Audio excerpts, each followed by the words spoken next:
Hello everyone, this is Jan Tislatz. Welcome to my channel. Thanks for coming back to me, and I've noticed that my previous sketchbook tour was extremely popular among you guys, and nothing really stimulates the YouTuber, and especially the YouTuber who's only in the beginning of their path, to create more likely videos is lots of likes and comments. So please, if you really like me showing my artwork like this, subscribe to my channel if you haven't already, and comment, tell me that you want to see more, because actually I do have more. So okay, so this is a so-called sketchbook tour, but I would like to emphasize that this actually isn't a sketchbook, and I'm doing this partly because of the reasons that I stated in my previous sketchbook tour video, which you can watch. Like here is going to be the link to it, or maybe here. I'm not really sure where YouTube makes them. So the reason is why this is definitely not a sketchbook, because a sketchbook is something for really simple and educational stuff mostly. This is more likely an artbook. But why did I call it the sketchbook tour? The reason is this sketchbook tour culture, which is highly present on YouTube, and not only on YouTube, where everything which is kind of a pad, notebook, or something like this, is called a sketchbook. And when we talk about art books, the thing which I see before my interview is commercial stuff you can buy from like a very established artist. Like I've got some art books by artists from Lord of the Rings artistic team, or many other movies like Disney stuff like Pocahontas or something else. And why I call this an art book? Because this is watercolor pad, which has quite large paper sheets, so they are actually 24 to 30 centimeters, this is bigger than A4. And the artworks I'm going to show you are definitely not sketches, and why I'm trying to make this clear, so that you guys don't think that I simply sat down and sketched this like within 30 minutes. No, I don't want to endorse this culture. I want to state that these are artworks I really hard on, most of, not all, but most of, and they took me from 3 to 5 hours each. So please don't think that I was just simply like scribbling this. No, it's not like this. Okay, now we're on to the business. By the way, I really recommend this paper. This is not an advertisement, but I really wish I were an ambassador of the brand, but they don't pay me. Probably one day they will, when my YouTube becomes popular, and you will help me a lot with that if you like this video. So Clairfontaine watercolor paper, this is 100% cotton, which is very good for watercolor, and I really love this brand, both its cotton papers and its cellulose papers, because they're really good, and I really love how watercolor behaves in it, and you will see it right now. As you can see, it's rather messy already, because I've been working a lot in this watercolor art book. Okay, so here we go. First picture. This was actually the first picture in this album, and since I am greedy, I always paint not only on the working surface but also on the back side of the page. And what is good about this paper, that it allows to do this quite well. This guy was inspired by the movie Sky Above Berlin, which I really loved when I was a teenager, and it was a long time ago, and I kind of a bit hated its American remake, which, as I remember, was called The City of Angels, and I think John Travolta was in it, and it was not even close to the original, and the original is like deeply moody and philosophical.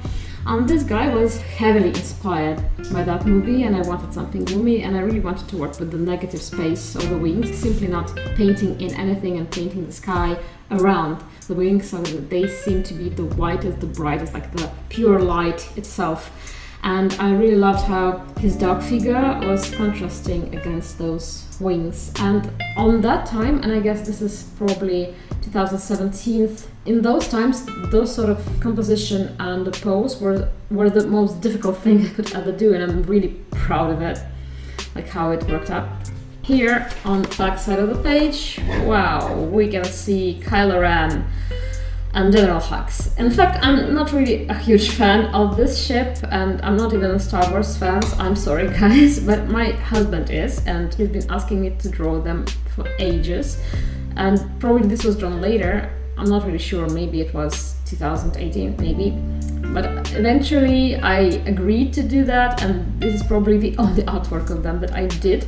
But what I love about this is the colors. I really love how the skin worked out. I can probably show you a little bit closer. I really love how the pose and those little color transitions on the hands, and overall, especially the clothes, how I've been working with all those folds of his cape. This is probably, I can still see that I'm still doing this here, the mistake of a newbie, that I'm trying to fill all of the page. Now I'm not doing this anymore, but I've been doing this quite heavily back in those times, because I simply couldn't understand what can I do with all of this space. I really have to fill it all with paint. But after all, like if you scan it, if I scan it and simply cut it out, it looks quite nice, but in an album it doesn't look really good in terms of composition. Like it doesn't have air. Probably it should have had air here and here, but oh well, I was a beginner. I am a beginner even right now. Okay, let's go further. Oh, I love this artwork of mine. This is Cherrick. This is Eric Lancher and Charles Xavier from X-Men, and this particular scene from X-Men Apocalypse, which is probably not the best movie ever, but it was kind of emotional. And here I tried some of the techniques, like this sparkling tear. I will try to show you closer.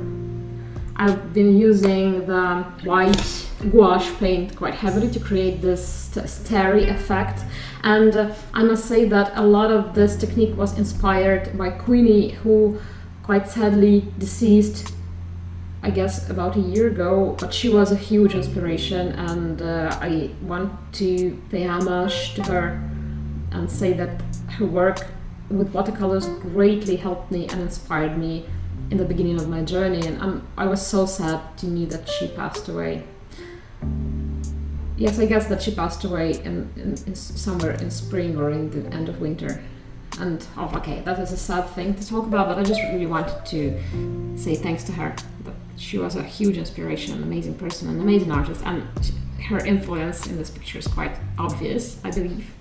I probably think that this picture was one of those where I started to feel that I really can do stuff which I see inside of my head quite close to what it happens to be on the paper.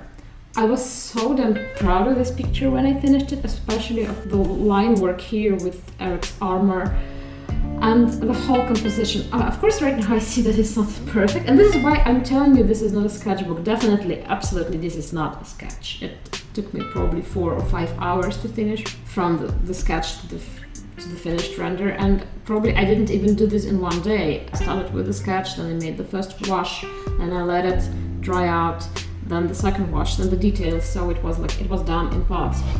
Okay, so now we can see this picture, and you can see how I messed up here, because I used a really low quality masking fluid and it didn't go away fully, and this yellowish yaki color here is what's left of it. So probably on the video you can't see exactly how horrible it looks in reality, but in reality it doesn't look nice at all.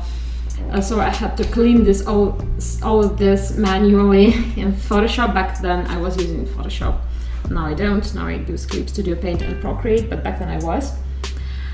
This was made for an art marathon, and I was trying to understand how to do all those crazy watery textures, how to portray this difference between the flesh, which is above the surface of water, and which is below the surface of water, which was kind of interesting. And I think that if I didn't mess up with the masking fluid, probably this picture would have worked quite nice, quite fine. But I didn't have the heart to redo this once more. I don't know why, I don't remember already. Okay, let's go. So here, look what we got here. This is really what should be in a sketchbook, and I'm glad I did this. I did some testing stuff for the color mixes, and these are my favorite pigments, which I mostly used for skin colors and for hair colors, which I really love. These all are, probably except this one, by Daniel Smith. Oh, and I guess Payne's Gray is also, it is by Van Gogh, and Bright Yellow Green is, I believe, is by Winsor & Newton. And this is my favorite color scheme, which I always use. It's like, it's fail-proof. It's really good. Probably I will make a separate video about this and watercolor, how I mix colors. Tell me guys in the comments section if you would like me to do this, if you really need this, because I really need to know what my audience is waiting for me. Then here, here, I believe it's Colin Farrell and Ezra Miller as vampires. Yes, it might sound kind of a bit weird, but I really enjoyed making some alternative universe ships about how Colin Farrell and Ezra Miller would look together. After I've seen Fantastic Beasts, I was really kind of obsessed with them. And, well, just pretend that these are some separate characters whom they are cast to play as actors. This is how I actually envision them. It's not that I don't ship real people. I mostly like just take their looks from the actors and cast them in my imaginary world to play some characters whom I create. And because I live in a world where the chance that probably those actors would ever play gay characters, which I really like and which I would like them to, this is my solace. I can only imagine this myself and draw them myself. So this is not real person ship, it's just, I just cast those actors to be those characters. Let's put it like this. And here, oh look, here I'm already trying not to fill the whole page. I'm trying to work somewhere and leaving some air. And this was probably the first picture where I started doing this consciously, and because I realized that when I fill the whole page with color, it doesn't look really good. So you can see my improvement here. A little bit more of actual awareness, how things should be done in terms of how I see my art in a good way. Of course, not everybody should do this, but just it was like my thing. Oh, and this one is already much better.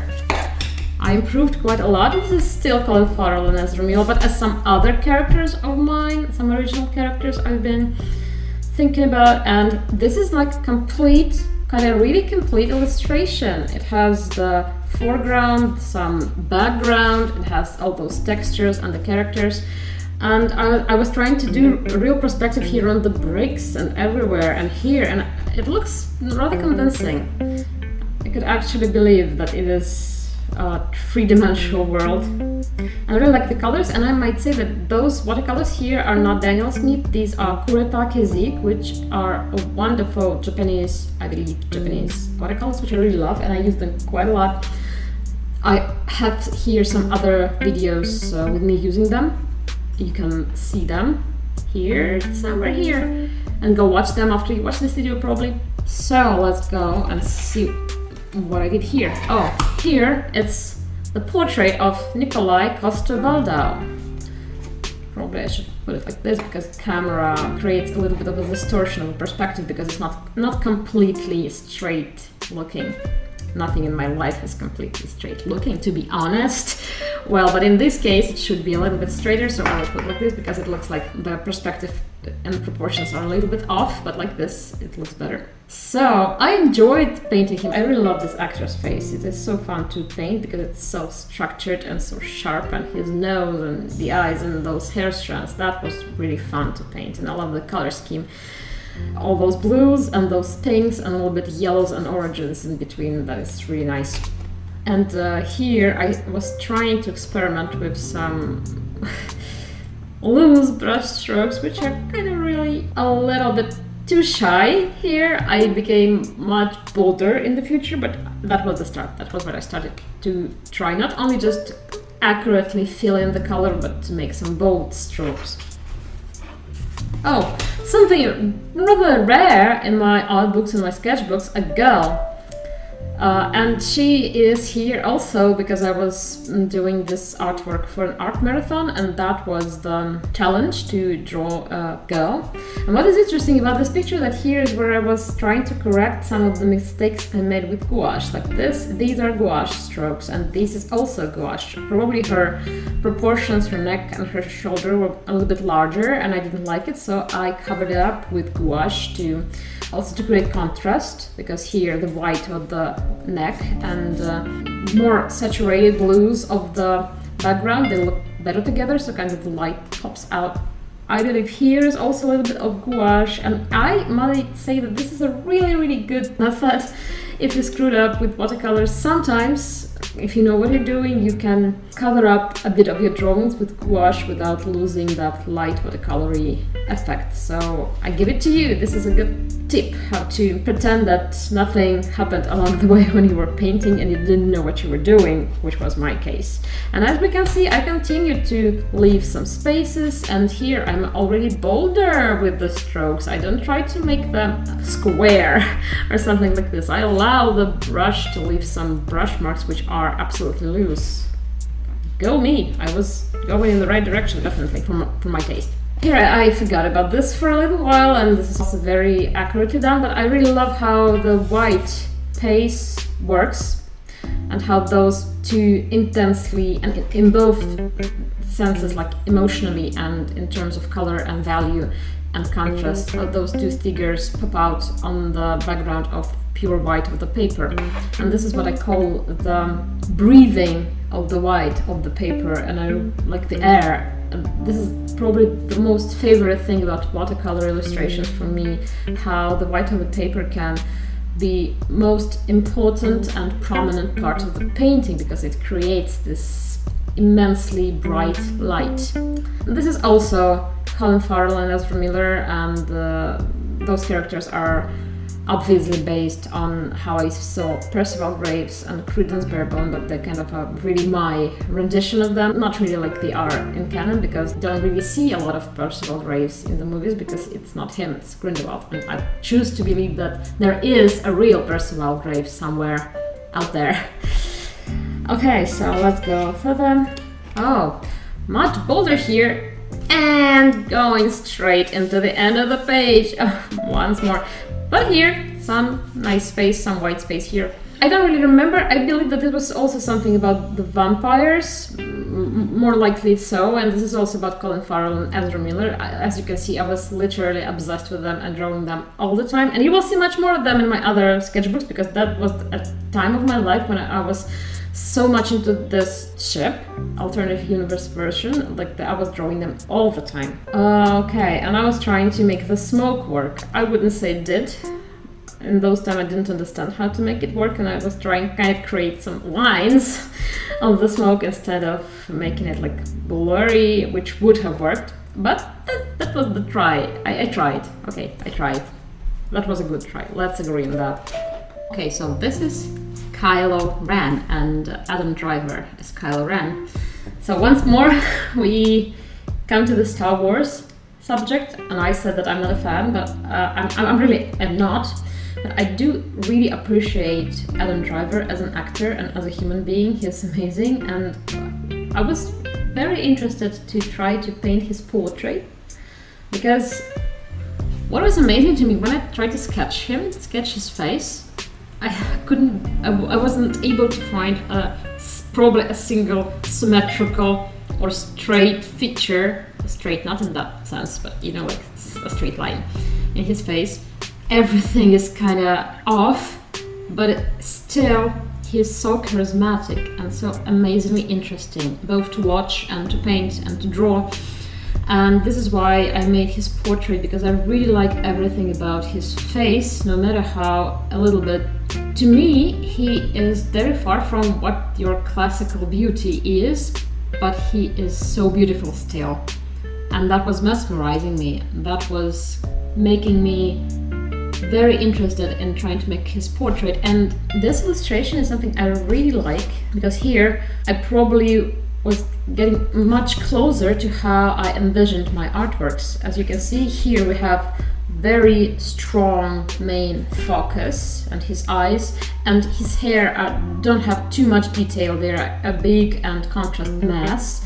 Very simple clothing, like probably few strokes here purely for the interest, and probably this color transitions which were created by watercolor itself, like no details, nothing. All the focus goes onto the face and onto his eyes because of those white highlights. And the background is abstract, is also contrasting. The red is contrasting with those bluish blacks and those free, loose, expressive strokes and a lot of air of this white around him. And I didn't try to color this little piece of white paper, which occasionally happened just because of the strokes of my brush. And I really love it. This is much more expressive and loose and mature, probably. As you can see, I'm becoming less and less terrified of some fluidity that watercolor gives you when you paint, and I really loved it. And also I want to note, I just wanted to see what I really love about Clairfontaine paper is how actually white it is. For pure cotton, it's a rarity. Not all cotton papers, they all have those creamy yellowish tint to them, most of them. And probably Clairfontaine's watercolor paper is the whitest I have ever tried, and it looks so clear and so beautiful, especially if you're like myself, prefer the cool part of the palette spectrum, and I really prefer cool colors more. Of course I do experiment with warmer colors as well, but I like that coldness, and I really like to paint some wintry landscapes, and the white paper in this case is absolutely necessary. Okay, so we will go on. And speaking about winter, this is the Winter Queen, and I'm also trying to shift the page a little bit so the perspective is not distorted. An illustration I'm still in love with. Probably she was a little bit inspired by Elsa, as you can see with the dress, and I really love that icy color. But she's probably a more mature and more evil version of Winter Queen. I love how I made those snowflakes. There's a trick to this. I will show it to you closer. They really look like actual snowflakes with those little crystals. Tell me if you want me to make a little tutorial on how to make these and how to make them look good. This is probably the closest from this art book to what I am doing now. This is my watercolor art style, almost. Probably not 100%, but 85% of how I'm watercoloring right now. Looseness, the expressiveness, and this was the first artwork I did in this style, and I greatly enjoyed it. And here everything is done the way I wanted it to. It has space, it has expression, it's not too overloaded by details. Only two colors, like Payne's gray and tiny little bit of pink, and it works perfectly well. I really love this minimalism in my color palette. It just speaks volumes for me, like less is more. The same couple as before, but I don't really like this drawing. I like the colors, I like the idea, but the perspective and the proportions are off. I'm not really a fan of this drawing, but back then I was quite happy with it. Let's put it like this. Let's go on to something better, and I do have something better here. Look at this. These are my favorite characters from the Marvel Cinematic Universe. As you can understand, these are, as I would call them, the Beard Brothers, because they have almost the same beard style. Doctor Strange and Tony Stark. They are actually, aside from Black Widow, who is also fantastic, are the best for me about the franchise. And I love the composition here. As you can see, I didn't do a lot of loose stuff. This was nicely done, and I believe that I used some masking tape here to achieve this clean edge.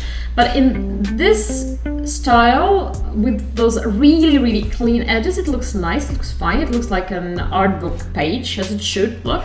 The problem is that I don't really trust a masking tape, because no matter how good quality of a masking tape there is, there's always still a risk that it will, when you take it off, it will tear a little bit of the paper surface. And it happened to me many times that I prefer not to use it. Each time I do this, I feel like, oh my god, please don't tear, please don't tear. So here I was already trying to do real complex compositions, and the spell, as you can see, the technique I used here is resembling the technique I used for the water ripples with the lady in the water on the previous picture. Probably I did use some of the gouache here to cover up some of my shortcomings, but it worked fine. And here as well, I used a tiny bit of bluish gouache to let Doctor Strange's cape go a little bit further with the air perspective. Let's look at this. And this is some of the fashion sketches I've been doing. All loose here and a lot of white. Everything is the way I love it. Like you can see how I learned to do this already. Like this looks pretty confident, and I probably this is sort of a watercolor painting I would have painted right now. Nothing of my style and technique really changed a lot in terms of this kind of illustration. Probably I would go a little bit more bolder on the colors, but the general idea developed to this point. Like this is how I came to the style, which I consider to be, this is very, very me, very myself in this picture. So Doctor Strange and Tony Stark. Again, probably I should cover this, or maybe the YouTube will forgive me for this. Awesome facial hair brows. You can take them whatever you like. I mean, they can be a ship, they can be a brow ship, but I really love them. And here I used some of the style I rarely do right now, but I really like it. Is tiny line art with the micron pen and then watercoloring around it. Very graphic in terms of like graphic design. I hope you understand what I mean. And very light. I love this style quite a lot. This was an experiment. I didn't do much of that style further on, but sometimes I do. Sometimes I do. When I want to make something simple and fast. And this is Dumhal Gleeson. I hope that I pronounce his name right. Like in my language, the way it's written is almost unrecognizable. So the guy who played General Hux. Probably a little bit too pale. Maybe I didn't go as far as I should have with the contrast here. But here I encountered some problems because this is the back side of the page and some of the nasty effects popped out. Some kind of screwing up by the maker of the paper because this page was not really as it should have been. And this is almost the last page. Here we have, oh, I love this picture. Even though it doesn't have air, and I came back to my mistakes, and here's a kind of like bumps into the end of the page, but how much I love the lighting here and that figure on the back side, on the background, how it's not so detailed, and this one is detailed and it has perspective, and all of the greens here. What I did here with the coat and with the bench is so cool. I learned this from the watercolor masterclass, which I watched when I was doing those techniques. Of course, I didn't paint this according to tutorial, that was my subject to draw, but the technique emphasizes the values first and to mostly work on shadow and light. The artwork works best, at least in this realistic style, when you focus on light and shadow. It did teach me quite a lot. And here we go, this is the last picture. Sorry, the page is not full. I don't know why I cut off part of it. I really have no idea. Another girl in my artbook. I guess this was painted from a photograph. If you know the model, please let me know who is she. Unfortunately, I don't remember. And also the reference was not found by me, but by the organizing of another art marathon I was participating in, so I don't know who she is, but if you do, please let me know so I can tag her. And I love the colors here. As you can see, I was a little bit infatuated with Payne's gray and the red hues mixed together, how they created this sort of effect. I really love the mixture of dark blues and prominent reds. These are my favorite. It has just tiny little bit of yellowish hues here, only to create some effect of light, more light, because if I left it all white, it probably wouldn't have the texture I desired. Okay, so this is the art book. So we're finally done. I really hope you enjoyed this video. If you did, please like it, comment it, share it, let other people see it, and come back to see some more.